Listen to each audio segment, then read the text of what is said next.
एक छोटे से गांव में धनिया नाम की एक बुद्धि माँ रहती थी। उसके पति का देहांत बहुत पहले हो चुका था। वो बहुत गरीब थी और अपने साथ अपनी दो बेटियों गीता और सीता को बड़ी मेहनत से पाल रही थी। गीता और सीता दोनों ही बहुत संस्कारी, मेहनती और दयालु थीं। गरीबी की वजह से उनकी माँ उनकी शादी नहीं कर पा रही थी, लेकिन फिर भी दोनों बेटियां कभी शिकायत नहीं करती थीं। वे रोज गांव के लोगों की मदद करती, कभी किसी बीमार को दवा लाकर देती, कभी बुजुर्गों के घर का काम कर देती, तो कभी भूखे बच्चों को खाना खिला देती। पूरे गांव में उनकी नेकी और अच्छाई की चर्चा थी। एक दिन की बात। एक दिन दो राजकुमार भाई जो अपने राज्य से बाहर यात्रा पर निकले थे, भटकते भटकते उसी गांव में आ पहुंचे। वे बहुत थके और भूखे थे। गीता और सीता ने उन्हें देखा तो तुरंत उन्हें अपने छोटे से घर ले गईं।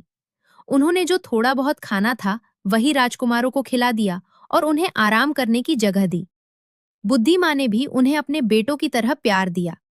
राजकुमार दोनों बहनों की सच्चाई, सेवा भाव और संस्कारों से बहुत प्रभावित हुए। उन्होंने गांव वालों से इनके बारे में पूछा, तो सभी ने उनकी तारीफों के पुल बांध दिए। राजकुमारों ने अपनी पहचान बताई और कहा, ऐसी नेक दिल बेटियां हमें जीवन साथी के रूप में चाहिए। बुद्धिमाँ की आंखों में खुशी के आंसू आ गए। पूरे गांव 100 भलारेपन जरूर बनाना है। बुद्धिमाँ की अपनी पहचान बताई है।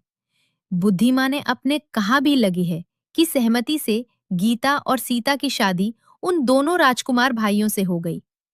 शादी के बाद राजकुमार अपनी दोनों पत्नियों और बुद्धिमाँ को राजमहल ले गए। बुद्धिमाँ की गरीबी दूर हो गई और उसकी बेटियां अपनी नेकी और सेवा की वजह से रानी बन गईं।